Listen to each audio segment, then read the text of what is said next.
जीव जो है और बहुत ही थोड़ा गंभीर है, इसको बहुत हल्के में बात में कहूँगा, थोड़ा समझ में आ जाए, क्योंकि वेदांत का विषय है और वेदांत का विषय हर एक आदमी नहीं समझ सकता।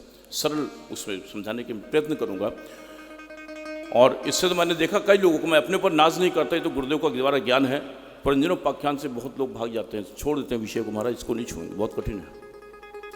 ये संत लोग कर पाते हैं, जो वेदांती लोग हैं, उनका विषय है। पूर्व जो जीव है वो भगवान का नित्य अंश है, ये याद रखें। हम लोग क्या हैं? उसके नित्य अंश हैं। जीव भगवान का नित्य अंश है और ये जो जीव और भगवान है ना, दोनों ये एक पक्षी की तरह से है। समझिए, यहां पे एक दिव्य वृक्ष की डाल पर दो पक्षी बैठे हैं, हम यूं समझा दें आपको, दिखने में एक जैसे हैं, सुनहले पर हैं, एक जैसे, सब कुछ समानता है जीव और भगवान के अंदर, लेकिन एक फर्क है, वो है स्वभाव का तालमेल। स्वभाव दोनों के अलग अलग है। एक के अंदर कामना है, एक के अंदर पाने की चाह है, इच्छा है, और एक सिर्फ दृष्टा है, वो सिर्फ देखता है और देख करके प्रति को आनंद ले रहा है। उसके अंदर कोई कामना, उसके अंदर कोई इच्छा नहीं है। फर्क हो गया ना स्वभाव में।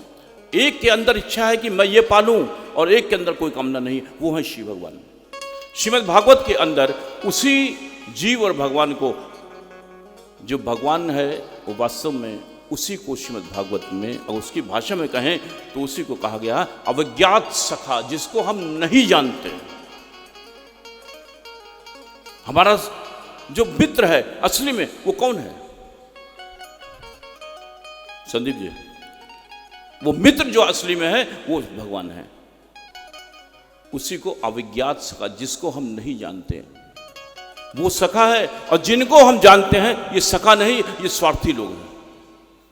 जहां रिश्ता हमारा जुड़ना चाहिए था, वहां रिश्ता ना जुड़ करके हम संसार के रिश्तों में उलझ कर रह गए, उनके बन गए। जहां हमें रिश्ता रखना चाहिए था, जिनसे जुड़ना चाहिए था, वहां ना जुड़ करके संसार के होकर रह गए। बेटे बेटी के सम्मोहन में उलझ गए, मकान दुकान पद प्रतिष्ठा बैंक बैलेंस के चक्कर में पड़ गए महाराज, और उससे रिश्ता हमारा सदा सदा के लिए छूट गया।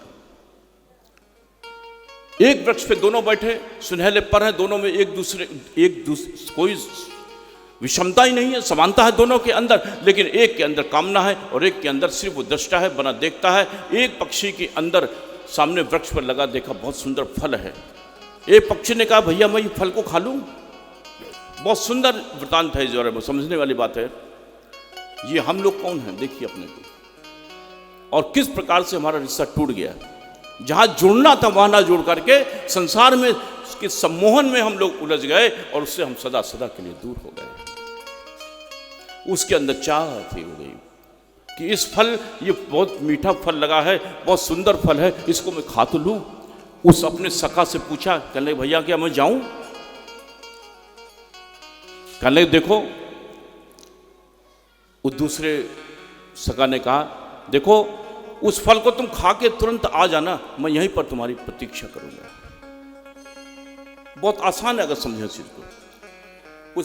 उस दूसरे जीव ने कहा, जो अवज्ञात सका है, कहने लगे इस फल को खा करके तुम जल्दी आना, मैं तुम्हारी यहीं पर प्रतीक्षा करूंगा। कहने महाराज ठीक है मैं आता हूं लौट करके। वो पक्षी वहां से उड़ा, कामना है ना कुछ पाने की, बड़ा मीठा फल है, स्वादिष्ट लग रहा है। वो पक्षी उड़ा, उस फल को खाया, बड़ा ही सुंदर फल लगा, बड़ा स्वादिष्ट लगा, बहुत मीठा लगा, मधुर लगा। और पता लगा एक फल खाया, दो फल खाया, वृक्ष समाप्त हो गए, कई वृक्ष समाप्त होते गए। और महाराज वृक्ष के वृक्ष जब समाप्त होने गए, कहीं तक कहने का मतलब संसार में और कदम बढ़ता चला गया, संसार में उलझता चला गया। पति पत्नी और ना जाने कितने रिश्ते, बेटे बेटी चाचा ताऊ वगैरह में उलझता चला गया, और उलझा तो ऐसा कि वहां पुनः लौट करके फिर कभी वापस नहीं गया। विस्मृति हो गई। संसार में जीव का सबसे बड़ा संकट यह है कि हम जिस दिन प्रभु की जिसमें हमें विस्मृति हो जाए, वो हमारी मृत्यु है। मृत्यु के समान है। पक्षी कभी लौटा नहीं, और इस पक्षी की आंख में दूसरा जो अभिज्ञात सका है, उस पक्षी की आंखों से निरंतर अश्रुधारा प्रवाहित हो रही है कि हे अभागे, तो कहां फंस गया? तुझे जुड़ना मुझसे चाहिए था, तो कहां उलझ कर रह गया? इतना सम्मोहन, पति के पत्नी के सम्मोहन में, बेटे के सम्मोहन में, धन बैंक बैलेंस के सम्मोहन में, कारों के सम्मोहन में। और वाकई हम लोग इतने स्वार्थी हैं कि जहां से हमारा जन्म एक बार वहां से हुआ, उसकी करुणा को हम लोग समझ ही नहीं पाते, कृपा को देख ही नहीं पाते। यही बेटे बेटी में उलझ जाते हैं महाराज, यहीं पर संसार पे होकर रह जाते हैं। और इसीलिए परमात्मा की विस्मृति ही हमारे लिए महाराज ये मृत्यु है, ये जीवन नहीं है। बड़ा ही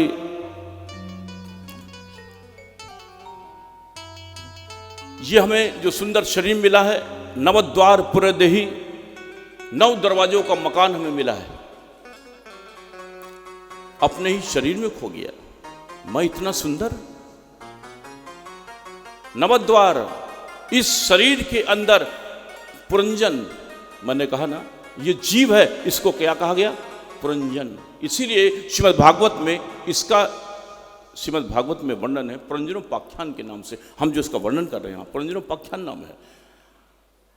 जो पुर नगर, जो जीव नगर में रहे, ये नगर क्या है? ये भी नगर है शरीर का। ये समझने वाली बात है। मैं कौन हूं? मैं आत्मा हूं, और आत्मा का घर क्या है? ये शरीर है। इतना समझ जाइए बस, बाकी पूरा कथा आपको समझ आ जाएगी। नवद्वार, और इस नगर के, इस शरीर के 9 द्वार हैं। आंख, नास, कान, मुख, 7 इंद्रियां ऊपर की हैं, 2 नीचे हैं, इसलिए इसके 9 दरवाजे हैं। और इस नवद्वार के घर में, 9 दरवाजों के मकान में कैसे रहा जाए, ये हमें तमीज नहीं है कैसे रहा जाए। इससे कभी भी मोह मत करना, ये नश्वर है। ये शरीर बाहर चला जाएगी दिन, इसमें मत उलझो इतना। नवद्वार पुरदेही, जो 9 दरवाजों के मकान में जो जीव रहता हो, उसको बोलते हैं पुरंजन। अब पुरंजनी किसको बोलते हैं? बुद्धि। थोड़ा समझने का थोड़ा गंभीर विषय है, लेकिन बहुत शॉर्ट करते हुए जाता हूं मैं यहाँ पे। उससे हटा, हम इतने स्वार्थी हो गए महाराज कि अपने ही रिश्तों में उलझ गए, उसे 1 मिनट कभी याद नहीं किया। जिसने इतनी करुणा कृपा की, हमें इतना सुंदर शरीर दिया, जो हमारे साथ श्वासों में बसा, उस तरफ ध्यान भी नहीं है।